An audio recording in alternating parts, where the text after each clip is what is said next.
ألم يعلموا أن الله يعلم سرهم ونجواهم وأن الله علام الغيوب.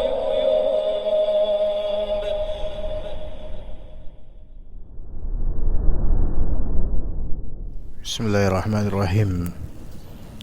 Assalamualaikum warahmatullahi wabarakatuh. Innal hamdalillah nahmaduhu wa nasta'inuhu wa nastaghfiruh wa na'udzu billahi min shururi anfusina wa sayyiati a'malina may yahdihillahu fala mudilla lahu wa may yudlil fala hadiya lahu. Asyhadu an la ilaha illallah wahdahu la syarika lahu wa asyhadu anna Muhammadan abduhu wa rasuluhu la nabiyya ba'dah. Ya ayyuhalladzina amanu taqullaha haqqa tuqatih wa la tamutunna illa wa antum muslimun. Fa inna asdaqal hadits kitabullah wa khairal hadi hadi Muhammadin sallallahu alaihi wasallam wa syarral umuri muhdatsatuha wa kullu muhdatsatin bid'ah wa kullu bid'atin dhalalah wa kullu dhalalatin finnar. Amma ba'd. Para ikhwas sekalian rahimani wa rahimakumullah, kita lanjutkan kajian kitab Ma'alim fi Tariqi Talabil Ilm karya Syekh Abdullah As-Sadhan hafizallahu ta'ala, karya Syekh Abdul Aziz As-Sadhan hafizallahu ta'ala di wasiat untuk para penuntut ilmu. Wasiat pertama tentang ikhlas. Ikhlas dalam dua hal, yaitu ikhlas ketika mencari ilmu dan mentahsil atau mendapatkan ilmu, seperti mengajarkan, melakukan riset, itu harus ikhlas. Membaca harus ikhlas.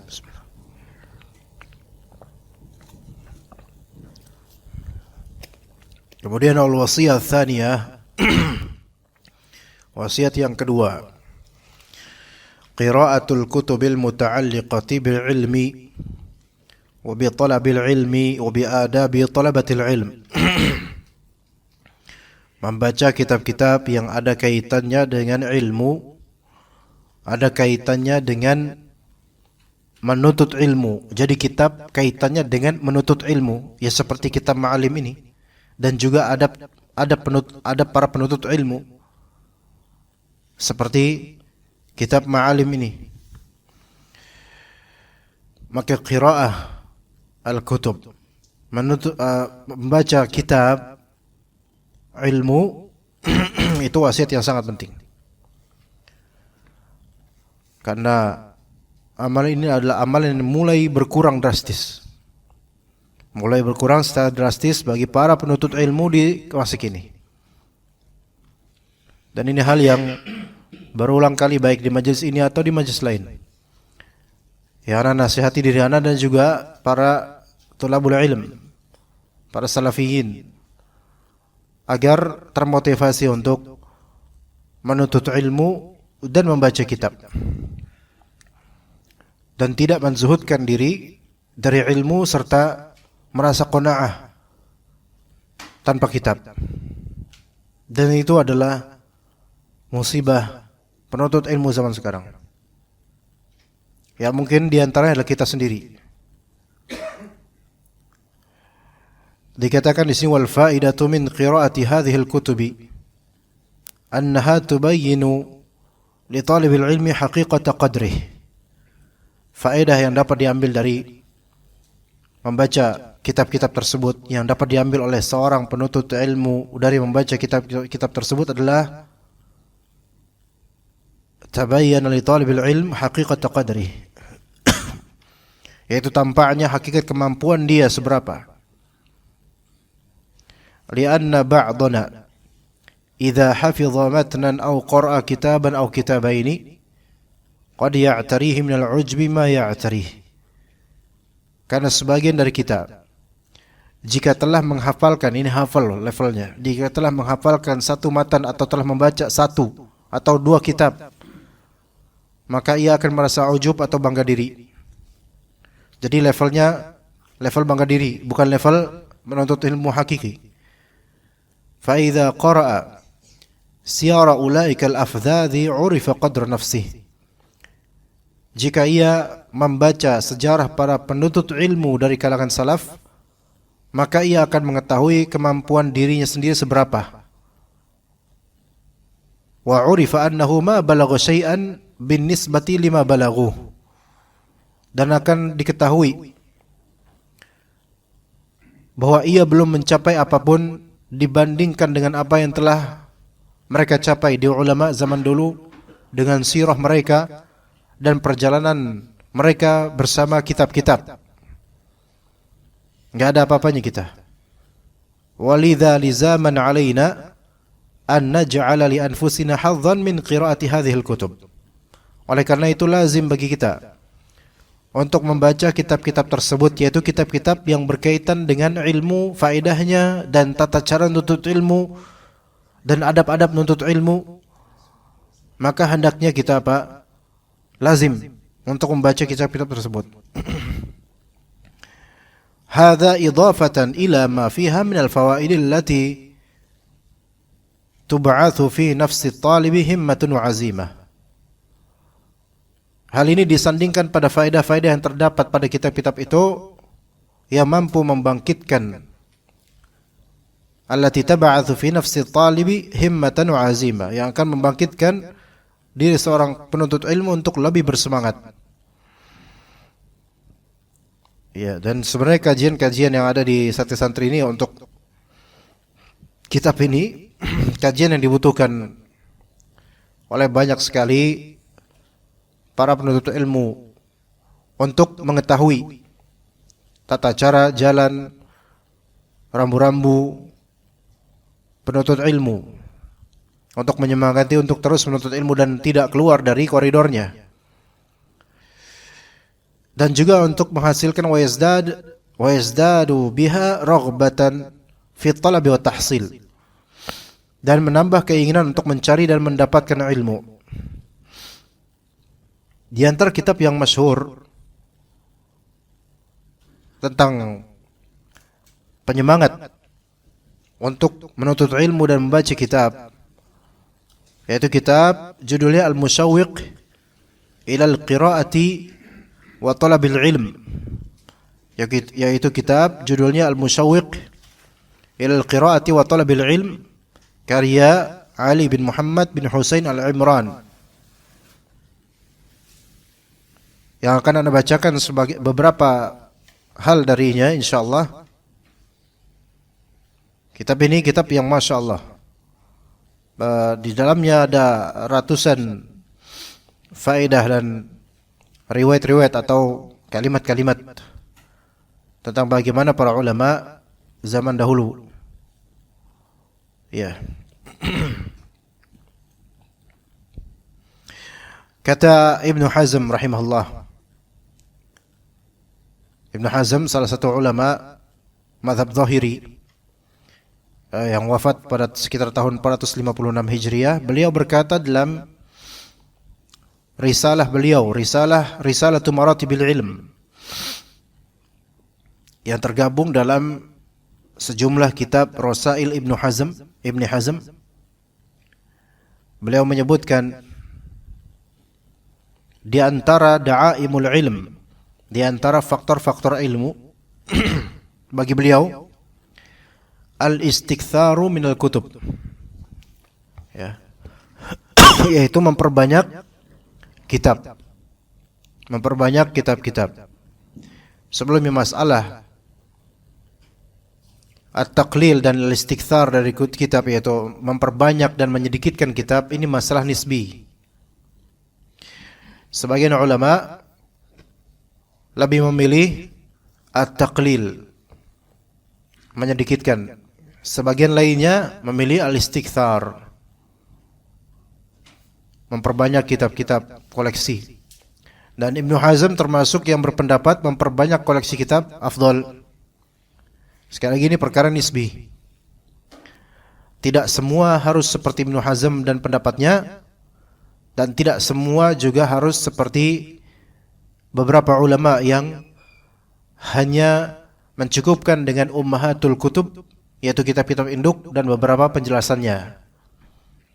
Ya beda, ya. Mana yang lebih cocok untuk antum itu yang lebih afdal, yang lebih insyaallah yang lebih cocok insyaallah. Ya. Beliau mengatakan di antara da'aimul ilm, faktor-faktor yang membuat kuat ilmu, al-istikthar minal kutub, memperbanyak koleksi kitab. Qad yakhlu kitabun min fa'idatin wa ziyadati ilmin yajiduha fihi idza ihtaja ilaih. Kadang suatu kitab itu lepas dari suatu faedah dan tambahan ilmu yang dia dapatkan di selainnya jika dia membutuhkan ilmu itu. Jadi tidak ada satupun kitab yang menjamak semua ilmu yang antum butuhkan. Ya, enggak ada. Melainkan ada kitab pasti ada kurangnya yang ada di kitab lain. Seperti kitab tentang manhaj menuntut ilmu ini, kitab Ma'alim ini, enggak semua hal tentang ilmu, tentang manhaj menuntut ilmu ada di sini. Antum bisa dapatkan di kitab An-Nubadh fi Talabil Ilm. Ada, dan itu faedah di sana ada yang tidak ada di sini. Dan antum bisa dapatkan juga di kitab Hilyah Talabil Ilm karya Syekh Abu Bakar Abu Zaid rahimahullah, yang tidak ada di sini juga mungkin. Dan bahkan kitab Hilyah Talabil Ilm ketika penulisnya masih hidup, yaitu Syekh Bakar Abu Zaid rahimahullah di Saudi sana, Syekh Muhammad bin Shalih Al-Utsaimin mensyarah kitab tersebut semasa hidupnya penulisnya. Saking kitab tersebut itu dihargai oleh para ulama di zaman itu. Dan apa yang dijelaskan oleh Syekh Utsaimin boleh jadi faedah-faedahnya banyak yang tidak ada di kitab ini. Dan seterusnya dari satu kitab, dari beragam kitab untuk satu genre atau satu tema. Jadi enggak ada kitab yang yughni an ghairi, yaitu mencukupi dari yang lainnya sehingga enggak perlu yang lain, enggak ada seperti itu. Melainkan pasti setiap kitab memiliki faedah yang belum tentu ada di kitab lain. Ya, begitu. Tentu ketika seseorang memperbanyak membaca kitab Syekhul Islam Ibn Taimiyah dan Ibn Qayyim Al-Jauziyah, maka itu sudah betul-betul ilmu yang sangat luas. Tapi dengan tebal-tebalnya kitab itu, sampai mungkin satu rak besar, dua ulama itu kitab-kitabnya terkumpul, melainkan masih banyak fawaid dari ulama-ulama lain yang tidak terdapat pada kitab-kitab beliau ini jika digabungkan. Ya, mengetahui ini maka kehausan akan ilmu dengan membaca kitab-kitab karya ulama itu tidak akan tertawarkan sampai kapanpun, dengan luasnya ilmu, dengan sempitnya waktu, dan dengan kesibukan harian. Ya.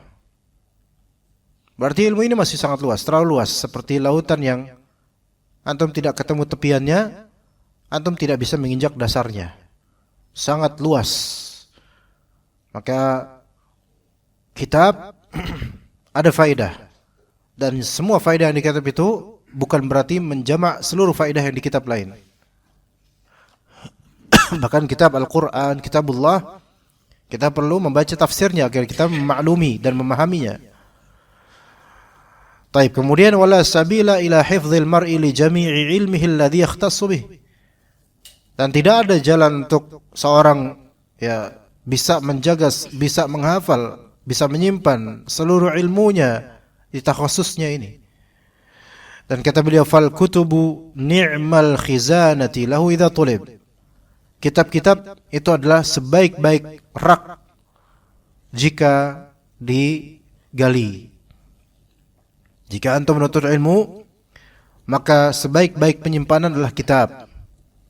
Yang boleh jadi antum tidak hafal faedah ini, tidak hafal faedah itu, melainkan harus merujuk ke satu atau dua atau lebih darinya dari kitab-kitab. Dan suatu kenikmatan seseorang mempelajari ilmu agama dari kitab, tentu lebih afdal lagi pada asalnya dengan penjelasan dari seorang yang berilmu atau beberapa orang yang berilmu tentangnya. Maka dikatakan Ibnu Hazm, walaula al-kutub la dha'atil ulumu walam tujad. Sekiranya bukan karena adanya kitab-kitab, maka ilmu-ilmu itu akan hilang dan tidak ditemukan. Wa hadza khata'un mimman dhamma al-iktsara minha. Dan inilah suatu kesalahan dari orang-orang yang mencela untuk memperbanyak kitab-kitab. Jadi ada beberapa ulama yang memang tidak setuju dengan memperbanyak kitab. Ibnu Hazm rahimahullah, beliau dikenal sebagai orang yang cukup keras terhadap khasimnya, terhadap musuhnya. Walaupun musuhnya adalah ulama. Ya, Ibnu Hazm itu dikenal memiliki lisan yang tajam terhadap kehormatan sebagian dari ulama. Ibnu Hazm. Dan Ibnu Hazm bahkan dianggap oleh sebagian ahlu sunnah bukanlah ahlu sunnah. Kalau antum misalnya mencari tahu Ibnu Hazm, ya, yang mana beliau cukup populer di kalangan ahlu sunnah, dan beliau termasuk orang yang sangat mendalam dalam sunnah. Beliau punya kitab untuk menyokong mazhab Zahiriyah, nama kitabnya Al-Muhalla bil Athar. Dan dikatakan oleh para ulama fuqaha ahlu sunnah bahwasanya kitab Al-Muhalla bil Athar karya Ibnu Hazm ini termasuk di antara seafdal-afdalnya kitab.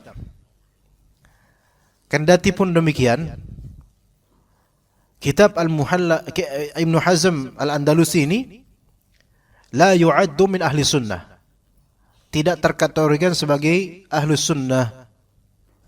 Bahkan sebagian langsung menyatakan bahwa beliau termasuk orang yang bermadzhab Jahmiyah dari segi akidah tentang asma dan sifat, dan itu disebutkan oleh sebagian dari ulama.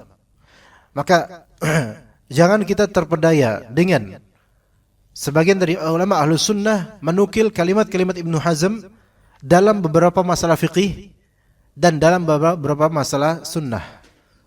Itu kebaikan beliau rahimahullah.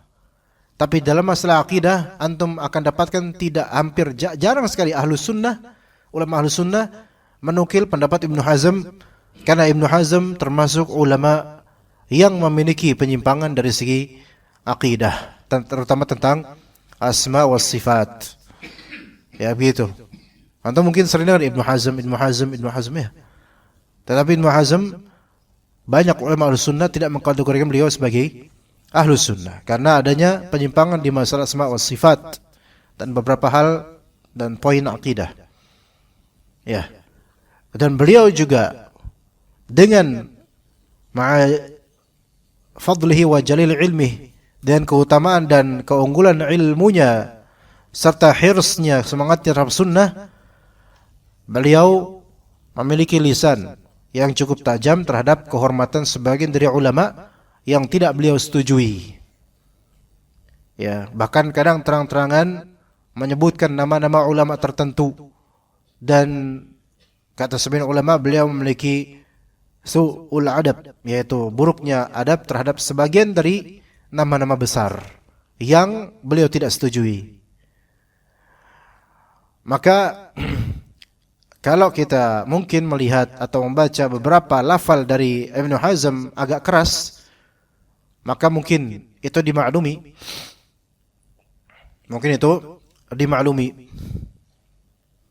Bahkan sebagian dari ulama mengatakan ini disebabkan dengan lingkungan antropologi teritori Ibnu Hazm Al-Andalusi. Ya. Karena teritori beliau itu daerah Andalus, area Maghrib, Maroko. Ada Maghrib itu barat. Antum kalau lihat karakter manusia, ya, Maghribah, orang-orang barat, daerah Andalus, Spanyol, Maroko dan semisalnya. Kemudian ada Timur Tengah, dan kemudian ada orang kita ini orang Timur. Jadi ada Timur Tengah, ada Timur kita, ada Timur Tengah, Middle Eastern, ada juga Western, yaitu orang-orang Maghribah, yaitu orang-orang barat sana.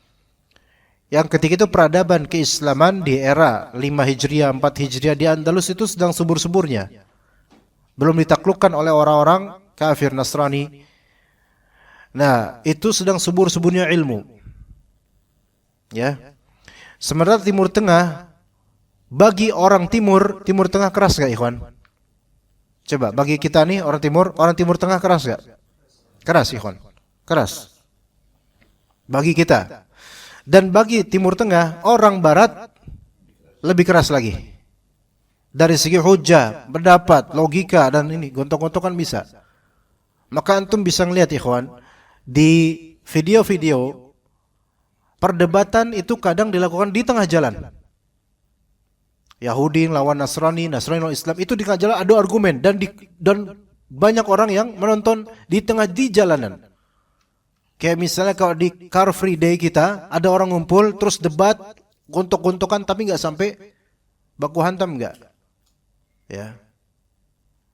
Yang itu bagi Timur Tengah bukan budaya Timur Tengah juga, ya. Maka orang Maghribah, orang-orang sana itu lebih strike orangnya langsung, gitu.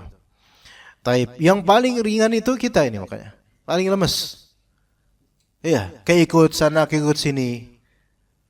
Maka kemudian orang-orang keturunan Yaman kemudian banyak yang akhirnya jualan nasab juga di sini. Enggak?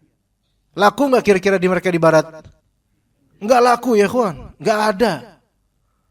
Bangun aja kalau beliau ngaku keturunan dari Bani Israel, mungkin antum percaya. Percaya enggak antum? Enggak percaya. Tapi kok kelakuannya percaya enggak?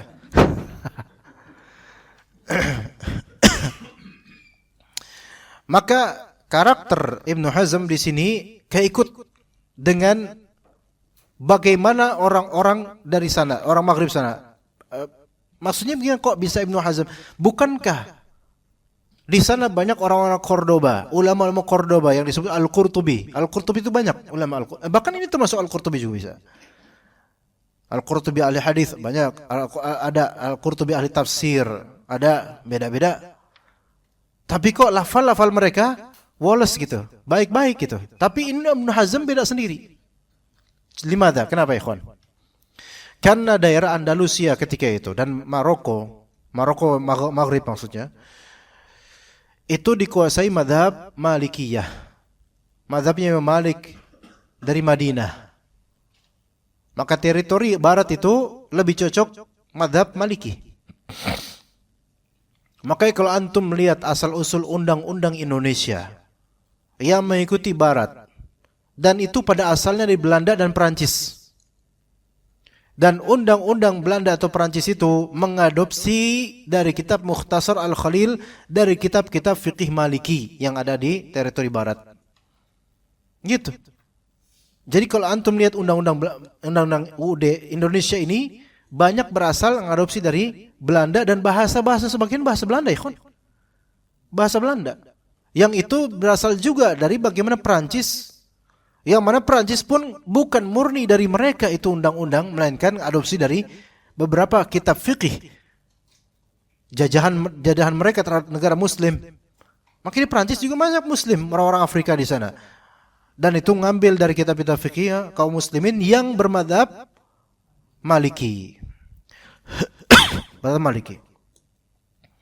Nah, karena daerah teritori barat itu yang masih muslim, ulama muslimnya mayoritas dominan bermadzhab Maliki, Ibnu Hazm sendiri beliau memegang bendera bermadzhab apa? Maksudnya sendiri sini yang paling dominan, sendiri ulama paling baris, paling zahir. Dari banyak ulama mazhab Maliki cuman beliau doang yang paling tampak untuk memegang mazhab zahiri di tanah Andalus. Sehingga ngotot-ngototan. Maka beliau ngotot gitu. Ya kenceng gitu loh. Untuk membela mazhabnya. Karena lawan-lawannya itu mayoritas. Ya, dan karakter orang sana enggak tanggung. Kalau saya merasa benar, ya udah saya tinggiin gitu loh. Ngelawan semuanya. Itu yang membuat kok Ibnu Hazm ini terkesan Andalus yang berbeda. Yang kencang sendiri gitu loh. Ngelawan ulama lain gitu loh. Karena apa? Karena mazhab yang beliau perankan ini mazhab yang minor sekali. Bahkan sekarang sudah mati mazhab tersebut. Enggak dipakai. Seperti itu.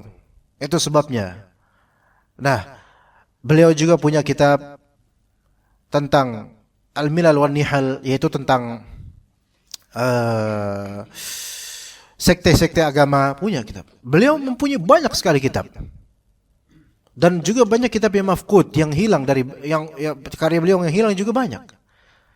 Termasuk ulama yang produktif, bahkan bisa dikatakan satu-satunya ulama yang paling produktif dari madhab Al-Zahiri. Jadi madhab itu kan yang populer ada 4 dan tambah 1 5. Madhab dari segi urusan sejarah muasisnya, pendirinya yaitu Abu Hanifah. Kalau madhab Abu Hanifah berkembang kemudian di daerah Turki dan negara-negara yang ada istan-istannya. Turki, ya, Pakistan banyak tuh madhab Abu Hanifah. Turkmenistan atau dan seterusnya, semacam itu, negara semacam itu. Banyak, India juga banyak madhab Hanafi. Kemudian madhab Maliki di Madinah dan pada waktunya kemudian banyak di daerah Maghrib Barat. Madhab Syafi'i, madhab Syafi'i mana? Ya Mesir, kemudian karena Syafi'i wafat di Mesir. Kemudian ya ada juga Syam, di Yaman. Adapun di Indonesia, kok bisa madhab Syafi'i? Yaitu dari orang-orang yang dari Yaman sini, gitu. Kemudian madhab Hanbali tadi minoritas. Namun alhamdulillah kemudian di daerah Syam dan sekarang menjadi mayoritas di daerah Saudi Arabia. Ala kulli hal, kita lihat di sini wa hadza khata'un mimman dhamma al-iktsara minha. Ini adalah kesalahan ulama-ulama yang menganggap bahwasanya memperbanyak kitab itu jelek. Jadi beliau langsung enggak benar itu ulama-ulama itu, kata beliau. Walau ukhidha bi ra'yihi la talifatil ulum. Seandainya pendapat ulama ini diikutin, maka rusaklah ilmu. Ya, kencang juga beliau. Wala jadzabahum al-juhal fiha. Dan orang-orang bodoh akan mengungguli mereka. Wadda'u ma sya'u. Yaitu orang-orang bodoh, orang-orang jahil itu akan mengungguli para ulama. Ya. Ala kulli hal di sini ikhwan, ada benarnya juga. Jadi kita enggak menganggap bahwasanya ulama yang berpendapat banyak kitab itu bagus, itu benar. Ulama yang berpendapat lebih baik sedikit kitab, yang penting istiqamah, itu juga benar. Karena tinjauan tiap dari pendapat ini beda. Ya. Tinjauan Ibnu Hazm itu tinjauan yaitu banyaknya faedah dari kitab-kitab yang berbeda.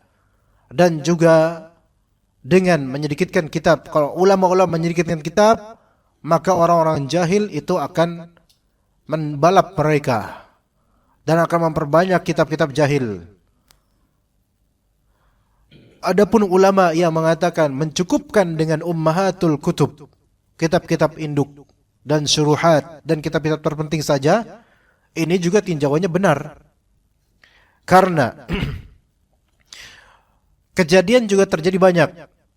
Memperbanyak kitab itu merupakan taswish terhadap zihn.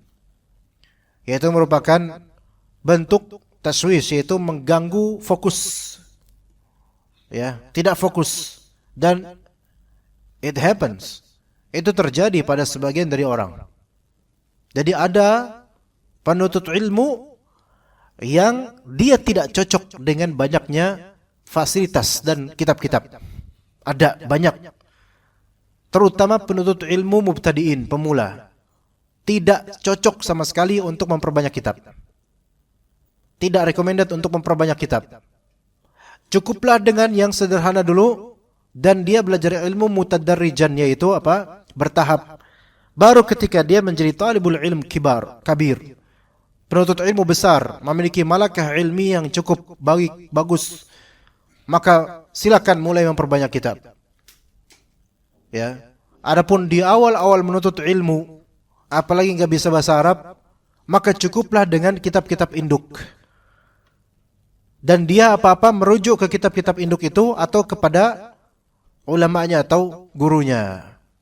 Namun penuntut ilmu besar yang memiliki kafaah ilmiah, ketercukupan ilmu yang luar biasa, maka silahkan memperbanyak kitab dan fasilitas. Nah, bagaimana kenyataannya sekarang memperbanyak kitab, ikhwan? Bisa dikatakan para penuntut ilmu sekarang untuk memperbanyak kitab, maka sangat mudah ada di sini.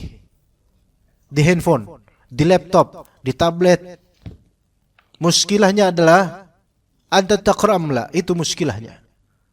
Antum baca atau enggak, itu muskilah penuntut ilmu sekarang. Yang anda maksud penuntut ilmu bukan antum, ikhwan. Di sini antum penuntut ilmu, cuman levelnya bukan seperti yang di Libya atau Madinah. Ya rahmakallah. Yang di Libya atau Madinah mereka bisa bahasa Arab. Mungkin paham nahwu sharaf, paham ilmu alat dan seterusnya.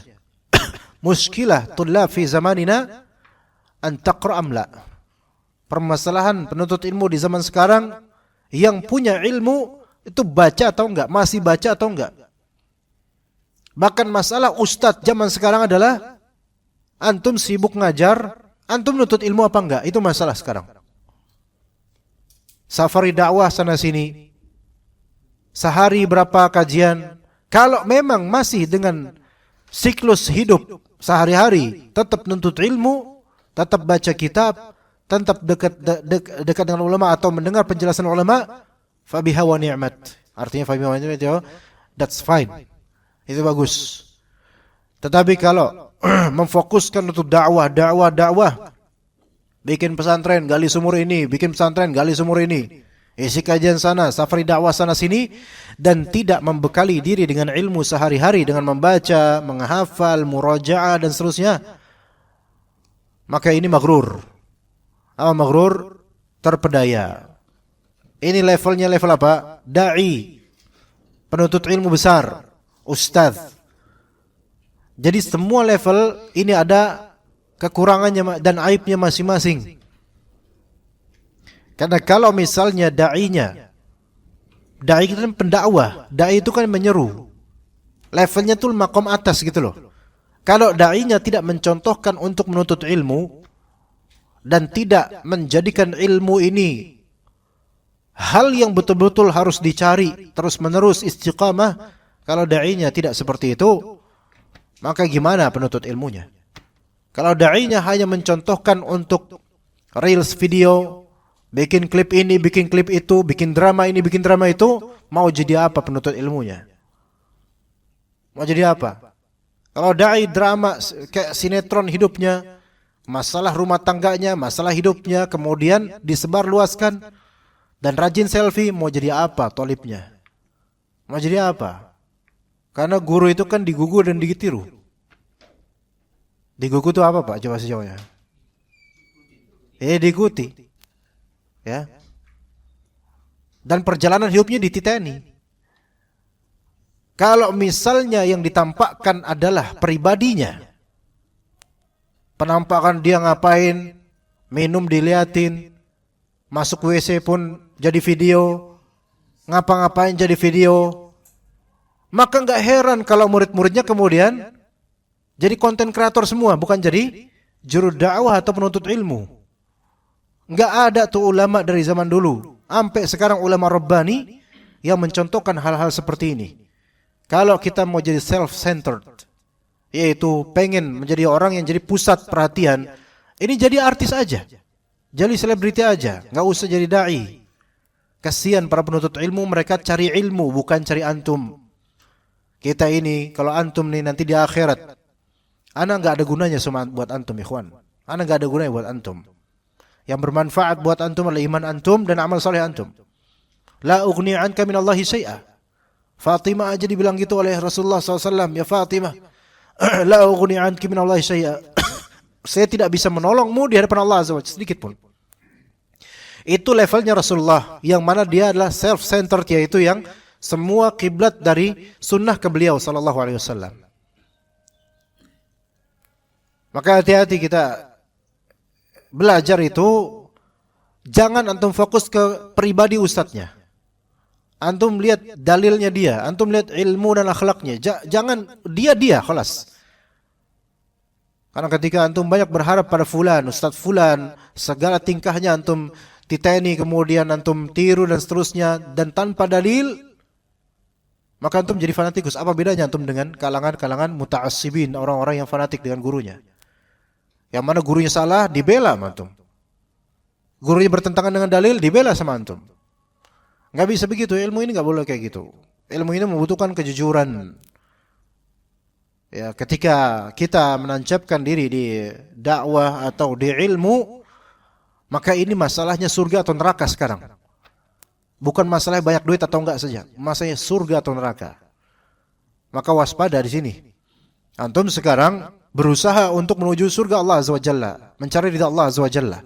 Bukan mencari ridha ana enggak la ughni anka minallahi syai'. Allah ana sudah repot dengan hidup dan pertanggungjawaban ana. Maka kalau antum apa yang antum cari dari ustadz, dari guru, apa yang antum cari dari pribadinya, antum enggak dapat apa-apa, melainkan dia manusia sama kayak antum. Tapi kalau antum mencari ridha Allah Azza wa Jalla, cari ilmu yang bermanfaat untuk menggapai ridha Allah Azza wa Jalla, itulah tugas kita sama-sama. Itulah tugas ana juga. Bahkan antum, kemajmuan antum, anda dapat musibah apapun, antum nolong, kalau Allah Ta'ala enggak memberikan pertolongan, enggak ada faedahnya antum semua. Maka kita akan nafsi-nafsi ikhwan di akhirat. Syukur-syukur kalau Allah Ta'ala cap kita sebagai orang-orang saleh, kemudian bisa saling memberikan syafaat kalau kita sama-sama saleh. Dan itu yang kita harapkan. Tapi emang kita bisa memastikan? Apakah antum yakin antum bisa memberi syafaat buat anak nanti akhirat? Insya Allah, tetapi ya kita nggak tahu gimana nanti. Maka sekarang fokusnya apa? Ilmu. Ayo kita berilmu, amalkan. Ya, amalkan. Kita akan berpisah, ikhwan. Anak akan berpisah sama antum, Pak. Antum juga akan berpisah dari anak suatu saat. Ya, kita nggak akan ketemu lagi kecuali mungkin di akhirat, insya Allah dalam keadaan baik mudah-mudahan. Artinya kita nggak bisa saling menggunakan satu sama lain. Maka ilmu ini harus jujur, ikhwan. Ya, ilmu ini harus diimbangi dengan kejujuran. Karena ini bekal kita ini buat akhirat kita. Ya, semoga Allah Ta'ala jadikan kita orang yang betul-betul jujur dalam menuntut ilmu. Dan kalau baca Al-Quran, baca kitab, itu memang untuk keselamatan akhirat. Bukan hanya untuk mengajarkan, bukan hanya untuk menyebarkan, tapi kita tuh selamatin dulu diri kita. Dan itu berat. Lebih berat daripada nyelamatin orang lain. Karena kita nggak dibebani untuk menyelamatkan orang sekarang, tapi kita dibebani qu anfusakum, diri kalian dulu tuh. Wa ahlikum nara, dan juga anak istri kalian. Taib, fadal, azan dulu fadal. Taib, kembali ke masalah kitab, ikhwan. Di kitab Al-Musyawwiq ila al-qira'ati wa talabil ilm, musyawwiq itu artinya hal yang membuat rindu untuk membaca dan menuntut ilmu. Allah, dari judul ini sangat baik. Karena seseorang itu ketika tercetus pada kalbunya kerinduan akan sesuatu, itu berarti dia mencintainya. Ketika antum rindu untuk bisa salat berjamaah, antum mencintai salat berjamaah. Ketika antum rindu menuju rumah, berarti antum mencintai sahibul bait atau orang-orang di rumah. Ketika antum rindu untuk bisa membaca kitab, membaca Al-Quran, membaca kitab, membaca dan mendapat penjelasan ulama, maka antum mencintainya. Maka ketika antum enggak rindu akan suatu kajian, tidak rindu akan suatu ilmu, berarti antum enggak mencintainya. Enggak mencintainya. Ya, tapi ketika antum merasa rindu, pengen lagi hadir, pengen lagi datang, pengen lagi, itu berarti antum mencintainya. Namun di balik kerinduan itu ada pertanyaan. Kerinduan terhadap ilmu, ya, ada pertanyaan. Ma hiya ajallul ulum? Apa itu ilmu yang paling tinggi nilainya? Paling mulia itu apa? Maka dijawab, ajallul ulumi ma qarrabaka min khaliqika. Setinggi-tinggi ilmu, semulia-mulianya ilmu adalah apa yang mendekatkanmu kepada penciptamu. Itu jawaban diplomatis dan global. Apapun ilmu tersebut yang paling mendekatkanmu, yang membuatmu dekat sama Allah Azza wa Jalla, maka itu ajallul ulum. Setinggi-tinggi value-nya ilmu. Wa ma a'anaka 'ala al-wusuli ila ridhah. Dan apa yang membantumu untuk sampai kepada ridhonya Allah Azza wa Jalla. Wa hadhihi hiya ulumul kitab was sunnah. Dan inilah ilmu Alkitab dan sunnah. Yang di dalamnya ada ilmu aqidah, ada ilmu Al-Quran, ada ilmu hadis, ada ilmu fiqih, ada ilmu tentang suluk, tazkiyatun nafs, az-zuhud dan semisalnya. Nah, dari jawaban ini tidak dijawab langsung ilmu yang sebaik-baiknya ilmu adalah ilmu akidah. Maksudnya ilmu muayyan gitu, ilmu dengan nama langsung enggak disebut kayak gitu, tapi beliau menjawab di sini, penulis menjawab di sini yaitu ajjalul ulum ma qarrabaka min khaliq. Sebaik-baik ilmu adalah apa yang membuatmu dekat dengan penciptamu. Dan apa yang menolongmu, membantumu untuk sampai kepada ridhonya, itulah sebaik-baik ilmu. Ya. Karena pakar akidah akan mengatakan sebaik-baik ilmu, ilmu akidah. Pakar ilmu hadis akan mengatakan sebaik-baik ilmu hadis. Begitu juga Al-Quran. Begitu juga fikih. Semua akan mengklaim orang zaman sekarang yang sekarang lebih butuh kepada ilmu fikih dibandingkan lainnya. Karena dia ahli fikih. Masing-masing dari mutakhassisin, para spesialis akan mengklaim bidangnya lah yang paling layak untuk dinomorsatukan dari segi ilmu syariah. Dan mungkin sahih. Tetapi kalau kita mau lebih fair lagi, pakai sifat aja. Bukan pakai nama ilmunya. Yaitu apapun ilmu yang membuat antum dekat sama Allah, maka itulah seagung-agung ilmu yang antum dapatkan. Taib, sekarang kalau misalnya kita katakan anak kalau mempelajari fikih salat, itu membuat anak tuh senang dengan salat. Ya. Maka anak senang belajar fikih salat dan kemudian anak mempraktekkan salat itu dengan tauhid yang benar. Maka kita kan itulah seagung-agung ilmu yang antum dapat. Tapi ini kan jawaban untuk orang yang memang pengen ilmu itu untuk beramal, dah gitu aja. Tapi ada orang yang pengen mengetahui secara zat, setinggi-tinggi ilmu syariat itu apa sebenarnya. Maka kalau pakai tingkatan, maka bolehlah kita katakan ilmu akidah, ilmu asas akidah. Ini setinggi-tinggi ilmu. Ilmu asas akidah, setinggi-tinggi ilmu. Karena inilah akar dari semua amalan. Inilah akar dari semua ilmu syariah. Kemudian ilmu fiqih. Ilmu fiqih. Itu urutannya. Hanya saja lebih afdal kita katakan, kalau antum mau mengetahui ilmu yang paling mulia yang ada pada diri antum adalah apapun itu pengetahuan dan ilmu yang membuat antum semakin dekat sama Allah Azza wa Jalla. Begitu. Apapun itu.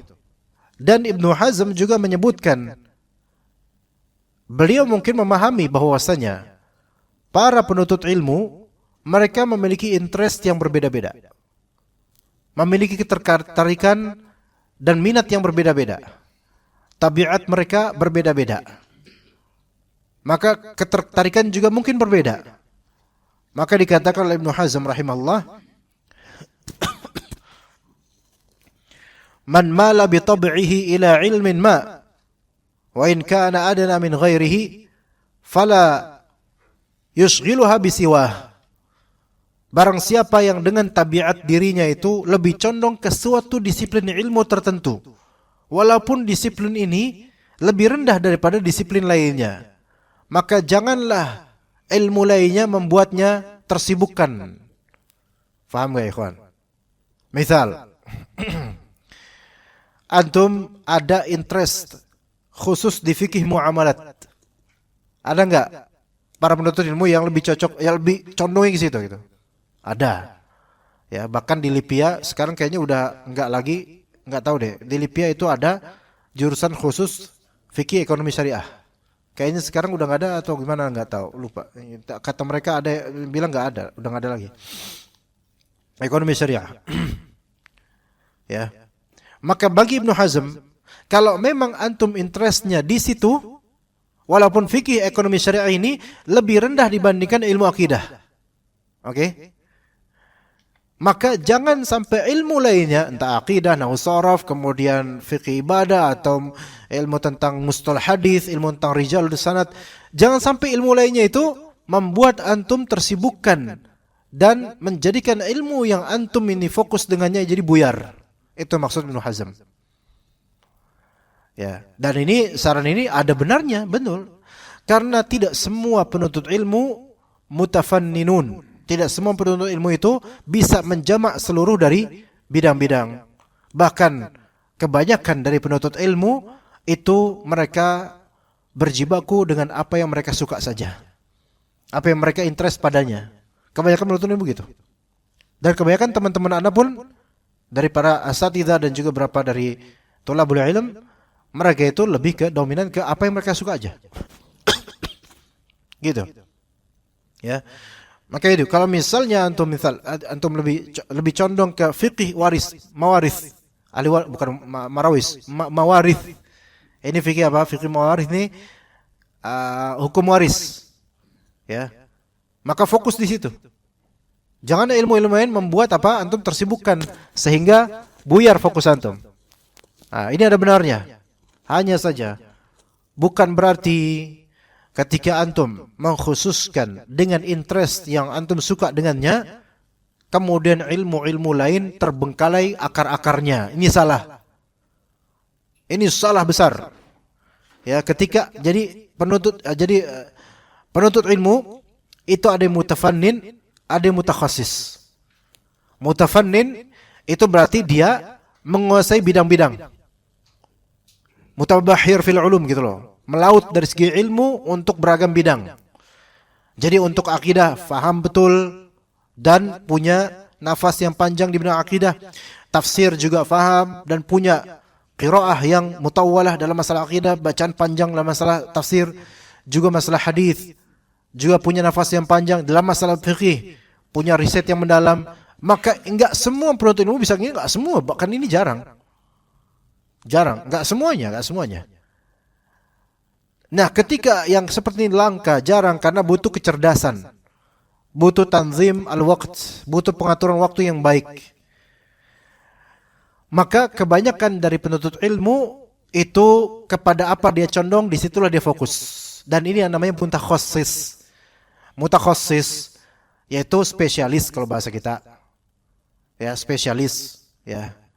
Nah, mutakhasis ini kalau memang ada kecondongan ke ilmu tertentu, fokuslah dia di situ, tapi enggak boleh dia untuk tidak mempedulikan ilmu-ilmu lain yang juga penting, bahkan lebih penting. Melainkan asas-asas dari ilmu lainnya itu harus dia faham betul-betul. Walaupun tidak mendalam seperti para orang-orang yang mutabahhir, orang-orang yang mutafannin. Begitu ya, ikhwan. Nah, mutafannin itu sendiri orang yang melaut ilmunya itu, orang yang menjamak seluruh dari cabang disiplin ilmu, itu pun terbagi menjadi dua. Ada yang mutafannin di kulitnya saja, ya, dan ini kalau untuk ilmu syar'i kurang baik. Dan ada yang mutafannin mendalam, dan ini yang afdal jauh. Adapun mutafannin yang kulitnya saja, maka ini kadang-kadang malah justru kadang-kadang lebih banyak buruknya daripada baiknya. Kenapa begitu? Kata sebagian dari ulama, Syekhul Islam Ibnu Taimiyah, bahwasanya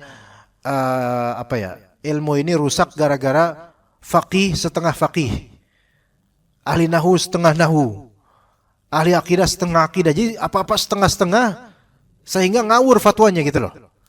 Dia menjamak seluruh bidang disiplin ilmu, tapi enggak nguasain satu sama lain, enggak nguasain. Akhirnya ketika berfatwa di sini, ya ngaco, di sini ngaco. Contoh sekarang siapa? Guru Gembul itu contohnya. Antum jangan kira dibilangnya itu mereka disukai oleh orang-orang mutakhasis. Itu ngaco, itu orang banyak ngaconya itu orang. Beneran. Banyak ngaconya sebenarnya, cuman karena berani speak up dan punya kecerdasan. Terperdaya dengan kecerdasannya. Kalau misalnya kita teliti lagi apa yang dia katakan tentang agama ini, tentang beberapa baik itu fikih, akidah atau apa, ngaco ini orang ini. Banyak ngaconya beneran. Tapi yang mengetahui ngaconya siapa? Mutakhasis. Orang spesialis di bidangnya. Ngomongin tentang ini, ngomongin tentang dan seterusnya. Sama seperti Ustaz Adi Hidayat juga. Seperti itu sama itu. Ngaco itu kalau misalnya orang-orang ahli spesialisnya bilang, ngaco ini orang. So tahu. Maka seolah mutafannin tapi kulitnya doang. Enggak benar, ini ketika ngomong ini salah, hancur. Ngomong ini miskonsepsi, konsepnya salah dia. Ya. Maka jangan terperdaya dengan orang yang seolah bicara semua fun, semua disiplin bisa, seolah dia lautan, padahal itu Kali Ciliwung. Kotor. Maksudnya dan niatannya enggak benar. Enggak, kita bilang gini karena mereka terang-terangan menampakkan kebodohannya di mata orang-orang yang spesialis. Enggak bisa kita ngomongin tentang fisika. Ahli fisikanya aja malu dengarnya. Yang bukan spesialis yang enggak usah ngomong, kholas antum ahsan diam. Gitu loh. Ini terlepas dari beberapa kebaikan dari mereka, itu ada kebaikannya, tapi kita di sini fokus di masalah yang membuat umat itu terpedaya dengannya gitu loh. Maka bedakan mutafannin yang memang mendalam seperti misal Syekhul Islam Ibnu Taimiyah rahimahullah. Misal juga Syekh Utsaimin rahimahullah. Beberapa ulama rabbaniyun, ya, mereka mutafannin dengan ilmu ini ilmu itu, masya-Allah. Di antaranya juga misal kalau sekarang ya Syekh Abdul Razak Al-Badr itu. Ya, itu di bidang ini itu menjelaskan kitab-kitab itu benar masya-Allah. Syekh Sulaiman Ar-Ruhaili rahimahullah, hafizahullah. Enggak, masya Allah, mutafannin. Berapa bidang dikuasai, akidah iya, masya Allah, hadis iya, tafsir iya, kemudian fikih lebih-lebih, masya Allah. Maka jangan terpedaya dengan seorang yang bicara semuanya, semua dibicarain. Justru kita harus lebih curiga pada orang yang bicara segalanya. Justru harus lebih curiga. Karena ketika sesuatu semakin langka, maka filteringnya itu harus lebih lagi dibandingkan sesuatu yang terlalu banyak. Kalau udah banyak, nggak usah difilter. Emang udah kayak gini semuanya banyak semuanya. Tapi ini langka, ini bahaya. Ini benar nggak nih kayak gini? Ternyata banyak sok taunya dan ternyata banyak terpedaya.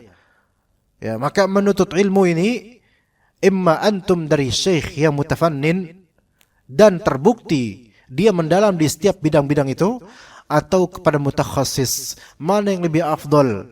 Antum belajar kepada mutakhasis di bidang tertentu atau kepada mutafannin? Dilihat, kalau antum memang pengen mendalami bidang ini, belajarlah ke mutakhasis, spesialis.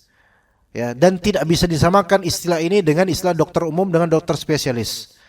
Dokter umum memang menguasai umumnya, tapi kulitnya doang, nggak sampai mendalam. Makanya ketika ditanya ini, wah ini ke dokter spesial aja, nggak bisa. Karena ada bidang masing-masing gitu kan. Ini dokter umum namanya. Antum kena kanker, antum pengen minta dibedah, nggak bisa ke dokter umum, akhi. Nah, jangan samakan. Tapi kalau ulama mutafannin yang memang mendalam di setiap bidangnya, dia masya Allah seperti tabahur fil ilm seperti Syekhul Islam Ibnu Taimiyah, maka fadhol antum datang ke bidang apapun yang antum pengen tanya ke beliau, beliau punya obatnya, punya resepnya, punya faedahnya, karena mendalam. Tapi untuk yang kulitnya doang, antum nggak bisa datang kepadanya. Baik untuk tanya global atau rinci, bahkan nggak layak berguru pada hanya orang-orang yang hanya membahas kulit. Itu hanya orang yang hanya hijrah saja, yang baru hijrah, yang baru kenal kajian. Fadhol antum berguru pada asatidzah yang membahas kulit jeruk. Tapi kalau untuk mendalam, dalamilah dari asatidzah yang memang punya nafas panjang di bidang tersebut. Begitu. Kalau antum ke tablik akbar atau ustaz-ustaz yang fokus tablik akbar sana sini, antum tanya tentang forex, tentang ini, nggak bisa antum tanya ke beliau-beliau ini. Tanya ke memang pakarnya fikih muamalah, iya, trading dan seterusnya. Tanya ke anak, nggak bisa, anak nggak tahu. Anak taunya harga sarung. Iya, ya sekarang makin naik aja gitu. Anak taunya itu. Ya seperti itu ya kawan. Ya mudah-mudahan bermanfaat dan menjadi inspirasi dan semangat buat antum menuntut ilmu. Maka tuntutlah ilmu agar kita selamat. Menuntut ilmu agar kita selamat, bukan agar kita banyak-banyakan. Enggak ada faedahnya ilmu ini kalau cuman banyak-banyakan. Tapi kalau emang antum banyak menuntut ilmu, banyak mengajar, banyak membaca Al-Quran untuk mengambil kesempatan waktu dalam hidup supaya berpahala, fadl, alhamdulillah. Karena boleh jadi talibul ilm. Anda mendengar wasiatnya Syekh Sulaiman Ar-Ruhaili yang penting ini. Penuntut ilmu ikhwan, penuntut ilmu, antum datang majlis ilmu dengan niatan nuntut ilmu, hatta antum pulang enggak faham apa-apa, antum dapat pahala. Kalau memang antum nyarinya pahala, hatta antum bahlul, enggak faham, antum dapat pahala. Ya, kalau emang itu yang antum cari. Ya, kalau emang antum yang antum cari pahala. Apalagi kalau misalnya antum pulang membawa bukan nasi berkat tapi ilmu berkat. Pahala yang lebih tinggi lagi. Apalagi antum terus kemudian antum ajarkan anak istri antum dengan ilmu yang antum dapatkan dan timba di majelis ilmu, pahalanya lebih banyak lagi. Kalau misalnya kita tujuannya supaya pahala, maka insya Allah Allah berkatin waktu antum. Ya begitu. Juga baca kitab, baca Al-Quran, nyari pahala, itu waktu yang sangat berkah. Ya alhamdulillah kalau Allah Ta'ala jadikan waktu-waktu kita itu membaik dibandingkan masa lalu kita yang mungkin banyak menyanyiakan waktu. Mudah-mudahan kebaikan dan keberkahan waktu yang Allah berikan pada kita itu menambal kekurangan yang panjang dari usia kita sebelumnya yang udah habis-habis sia-sia, banyak keburukan. Semoga Allah Ta'ala jaga anak dan juga antum di dunia dan juga di akhirat. Semoga Allah Ta'ala menjadikan anak dan antum tetap semangat menuntut ilmu atau memberikan ilmu pada keluarga kita masing-masing. Barakallahu fikum jami'an. Wa sallallahu ala nabiyyina Muhammad wa ala alihi wa sahbihi ajma'in. Subhanakallahumma bihamdika asyhadu an la ilaha illa anta astaghfiruka wa atubu ilaik. Assalamualaikum warahmatullahi wabarakatuh.